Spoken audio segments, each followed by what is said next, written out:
धर्मशाला में आग लग गई। बड़ी भीषण आग थी, बड़ा भीषण अग्निकांड था।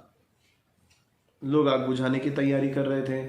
अब जो यात्री वहां रुके हुए थे, जो सब लोग वहां ठहरे हुए थे, वो सब लोग जो हाथ लगा, जो सामान लगा, वो सामान समेट करके और चले गए। प्रबंधक और बाकी सब लोग और जो कर्मचारी गण हैं, वो अग्निकांड के शांत होने के बाद वहां वापस आए। आकर के वो देख रहे हैं कि हुआ क्या, कि भाई कितनी हानि हुई, उसका एक अनुमान तो होना चाहिए। ये भी खोजना आवश्यक है कि किसी कक्ष में कोई अभी यात्री ठहरा तो नहीं रह गया, किसी की कोई मृत्यु तो नहीं हो गई, किसी को सहायता की आवश्यकता हो तो भी देख लें भैया। एक कपाट खोला, उसमें ताश के पत्ते बिखरे हुए थे, कुछ सिगरेट्स जली हुई पड़ी हुई थी, बिखरा हुआ कुछ सामान ऐसा मिला। खोलते ही उसने, प्रबंधक ने बोला, अरे जुआरी बैठे थे यहाँ तो सारी रात गंदगी फैला रहे थे। जानता नहीं है उन लोगों को कौन थे, अभी व्यक्तिगत रूप से जानता नहीं है, क्योंकि वो तो धर्मशाला है, उसका प्रबंधक थोड़ा ही जानता है जो अंदर बैठा है उसकी वृत्ति क्या है। वो बोल रहा, अरे इस कक्ष में जो ठहरा हुआ था ना, जो इस कक्ष में रह रहा था, वो व्यक्ति जुआरी था। एक कक्ष और खोला गया, कुछ शराब की बोतलें, कुछ ग्लास, कुछ खाने पीने की और वस्तुएं वहां उपलब्ध हुई। समझ में आ गया मैनेजर को, एक ही दम सब बोले एक मत से, भैया शराबी व्यक्ति था, व्यसनी व्यक्ति था। एक और कक्ष खोला,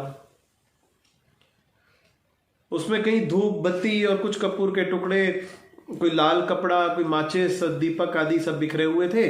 सज्जन वहां थे नहीं, तो उसे देखते ही सब बोले, अरे भैया खोज कर लो, ये सज्जन साधु आदमी था, पता चले कि जब तक मैं बैठा हुआ ही ना खराब हो गया हो, इसकी खोज करो। कौन था? साधु व्यक्ति था, सज्जन धार्मिक व्यक्ति था। भैया ये पूरी जो जगत है ना, ये पूरी जो दुनिया है, पूरा संसार है, ये एक प्रकार की धर्मशाला ही है। अपने कर्मों से जो पीछे पदचिन्ह छोड़कर जा रहे हैं ना, तनिक सहेज करके छोड़िएगा, सावधानी से छोड़िएगा।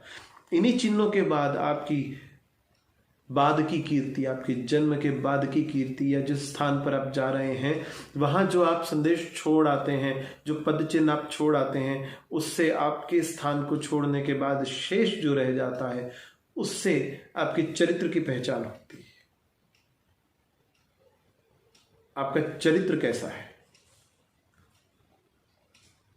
एक स्पष्ट बात है कि आपका सामान जो छूटा है वो बता देगा, आपका उपयोग के बाद बचा हुआ सामान बता देगा कि आप क्या कर रहे थे, आपकी वृत्तियां कैसी हैं, आपके मनोभाव कैसे हैं, मन में विकार है कि सात्विकता है।